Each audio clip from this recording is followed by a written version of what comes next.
Halo teman-teman dan tutor sekalian, perkenalkan nama saya Veronica Mariana Witna, Prodi PGSD, NIM 860524425. Di sini saya akan menjelaskan hubungan timbal balik antara filsafat ilmu dan pendidikan. Filsafat ilmu dan pendidikan memiliki hubungan yang sangat erat dan saling memengaruhi. Filsafat ilmu berfungsi sebagai dasar untuk memahami hakikat pendidikan, tujuan pendidikan, cara memperoleh pengetahuan, serta nilai-nilai yang terkandung dalam proses pendidikan. Dengan adanya filsafat ilmu, pendidikan tidak berjalan secara asal, tetapi memiliki arah, dasar pemikiran, dan tujuan yang jelas. Filsafat ilmu membantu memperkuat eksistensi dan keilmiahan pendidikan. Pendidikan dapat disebut sebagai ilmu karena memiliki objek kajian, metode, teori, dan tujuan yang jelas. Dalam hal ini, filsafat ilmu berperan untuk mengkritis dan mengkaji apakah suatu teori atau metode pendidikan sudah benar, logis, dan sesuai dengan kebutuhan proses didik. Jadi, filsafat ilmu membantu pendidikan agar tetap berkembang dan tidak hanya mengikuti kebiasaan tanpa dasar yang kuat. Selain itu, filsafat ilmu juga memperkuat nilai-nilai dalam pendidikan. Pendidikan bukan hanya tentang menstransfer ilmu pengetahuan, tetapi juga membentuk karakter, sikap, dan moral peserta didik. Karena itu, pendidikan harus menilai kemanusiaan, etika, dan tanggung jawab sosial. Filsafat ilmu membantu pendidikan agar tetap memperhatikan nilai-nilai tersebut, sehingga pendidikan tidak hanya menghasilkan siswa yang pintar, tetapi juga memiliki akhlak dan kepribadian yang baik. Filsafat ilmu sering disebut sebagai pisau analisis karena digunakan untuk membedah berbagai persoalan pendidikan melalui 3 kajian utama, yaitu ontologi, epistemologi, dan aksiologi.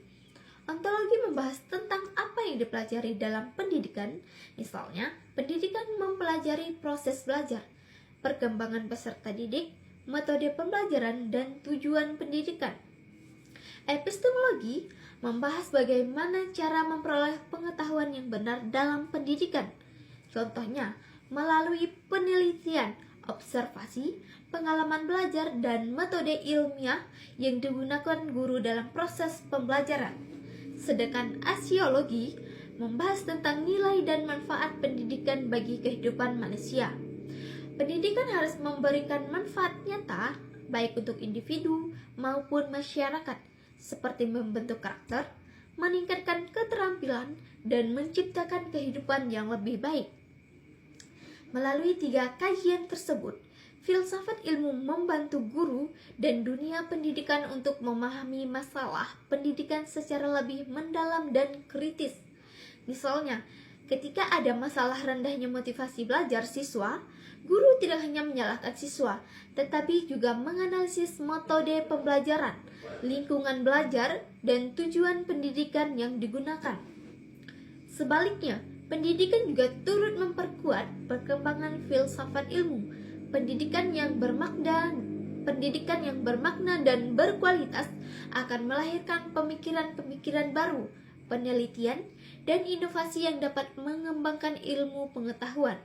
Dari dunia pendidikan lahir berbagai teori, metode, dan pendekatan baru yang kemudian dikaji kembali dalam filsafat ilmu.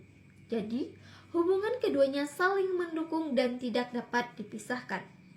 Contoh penerapan filsafat ilmu dalam praktik pendidikan dapat dilihat dalam penyusunan kurikulum dan proses pembelajaran di sekolah. Saat ini, pembelajaran tidak lagi hanya berpusat pada guru, tetapi lebih menekankan keaktifan siswa. Guru mengajak siswa berdiskusi, berpikir kritis, bekerja sama, dan memecahkan masalah.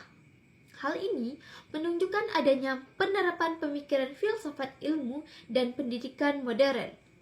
Contoh lainnya adalah dalam pengambilan kebijakan pendidikan. Sebelum membuat kebijakan, pemerintah perlu mempertimbangkan tujuan pendidikan, kebutuhan peserta didik, nilai sosial, dan dampaknya bagi masyarakat. Semua itu berkait dengan kajian filsafat ilmu. Jadi, dapat disimpulkan bahwa filsafat ilmu memiliki peran yang sangat penting dalam memperkuat ilmu pendidikan. Filsafat ilmu membantu pendidikan menjadi lebih ilmiah, terarah, kritis, dan memiliki nilai yang bermanfaat bagi kehidupan manusia. Dengan adanya filsafat ilmu, pendidikan tidak hanya berfokus pada pengetahuan, tetapi juga pada pembentukan karakter dan pengembangan manusia secara menyeluruh. Baik, sekian penjelasan dari saya. Jika ada kurang, saya mohon maaf dan saya ucapkan terima kasih.